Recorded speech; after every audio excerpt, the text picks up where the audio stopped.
ఇక డిఎస్సీలో అక్రమాలు జరిగాయంటూ ఏపీ వ్యాప్తంగా కూడా వైసీపీ నిరసనలకు పిలుపునిచ్చింది. విజయవాడలో వైసీపీ నేత మల్లాది విష్ణుకి నోటీస్ అందించారు. ఇక పర్మిషన్లు లేవంటూ రాష్ట్ర వ్యాప్తంగా ముఖ్య లీడర్లకు నోటీసులు అందజేస్తూ ఉన్నారు. తాడిపత్రిలోను కూడా వైసీపీ ర్యాలీకి ఇంటింటి టీడీపీకి నో పర్మిషన్ అంటూ పోలీసులు చెప్పేశారు.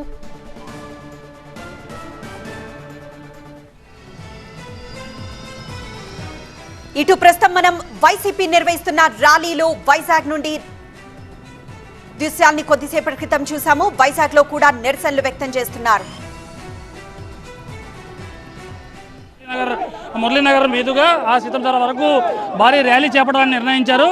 జిల్లా అధ్యక్షుడు కేకే రాజు ఆధ్వర్యంలో వైసీపీ శ్రేణులంతా ఒక్కచోట చేరారు. దీంతోపాటు నియోజకవర్గాల వారీగా ఆందోళన కూడా చేస్తూ ఉన్నారు. అయితే ఈ నేపథ్యంలోనే ర్యాలీలకు అనుమతి లేదు అని చెప్పి పోలీసులు భారీగా మోహరించారు. ఒక్కొక్కరిని కూడా అదుపులో తీసుకున్న పరిస్థితి మనం స్పష్టంగా చూస్తున్నాం. ఇక్కడ ఆర్ఎన్ఎం దగ్గర ఆందోళన స్పష్టంగా చూస్తూ ఉన్నాం. అందరూ కూడా బైఠాయించి నిరసన తెలుపుతున్నారు. ప్రస్తుతం చెప్పండి, ఏమంటారు మీరు ఈరోజు? ఇది చాలా అప్రజాస్వామికం, అరాచకం చేస్తున్నారు ఈ రాష్ట్రంలో. ఈ రాష్ట్రంలోని విద్యార్థుల భవిష్యత్తు కోసం, యువత భవిష్యత్తు కోసం, ఎన్నికలకు ముందు చంద్రబాబు నాయుడు గారు ప్రమాణాలు చేసే ప్రతిజ్ఞ చేసిన హామీల అమలు కోసం, డిఎస్సీలో జరిగిన అవినీతి అక్రమాలపై ఈరోజు వైఎస్ఆర్ కాంగ్రెస్ పార్టీ విద్యార్థులు, యువత శాంతియుత నిరసన పోరాటాలు చేస్తుంటే ఈరోజు వేలాది మంది, వందలాది మంది పోలీసులు మోహరించి ఉదయం నుంచి కూడా ఇలా దాడులు చేయడం మేము తీవ్రంగా ఖండిస్తున్నాం. మీరు ఎన్ని దాడులు చేసినా, ఎంత జులుం ప్రదర్శించినా సరే, మీరు ఎంత అణగదొక్కాలనుకుంటే గోడ కొట్టిన బంతిలా మేము పోరాటం చేస్తాం. ఈ రాష్ట్రంలోని యువత కోసం, విద్యార్థి లోకం కోసం మేము ఎంతటి పోరాటానికైనా, ఎంతటి త్యాగాలకైనా వైఎస్ఆర్ కాంగ్రెస్ పార్టీని పోటీ చాలా అప్రజాస్యం. ఎర్ర బుక్ రాజ్యాంగం పేరుతో ఈరోజు డాక్టర్ బాబాసాహెబ్ బిఆర్ అంబేద్కర్ గారి రాజ్యాంగాన్ని పక్కన పెట్టి ఎర్ర బుక్ రాజ్యాంగం పేరుతో దాడులు చేయడం చాలా అన్యాయం. పోలీస్ అధికారులు ప్రజాస్వామ్యంలో ప్రజల సంరక్షణ కోసం మీరు అధికారాన్ని చేతిలో తీసుకుని అధికార పార్టీకి బానిసగా మారి ఈ విధంగా దాడులు చేయటాన్ని, అన్యాయాలు చేయటాన్ని మేము తీవ్రంగా ఖండిస్తున్నాం. ఏది ఏమైనా మా పోరాటాన్ని కొనసాగి మా యొక్క డిమాండ్ ఒకటే, డిఎస్సీలో జరిగిన అవినీతి అక్రమాలపై సిబిఐ ఎంక్వైరీ వేయాలి. తక్షణం నిరుద్యోగ భృతం విడుదల చేయాలి. ఫీజు రియంబర్స్మెంట్ బకాయిలు విడుదల చేయాలి.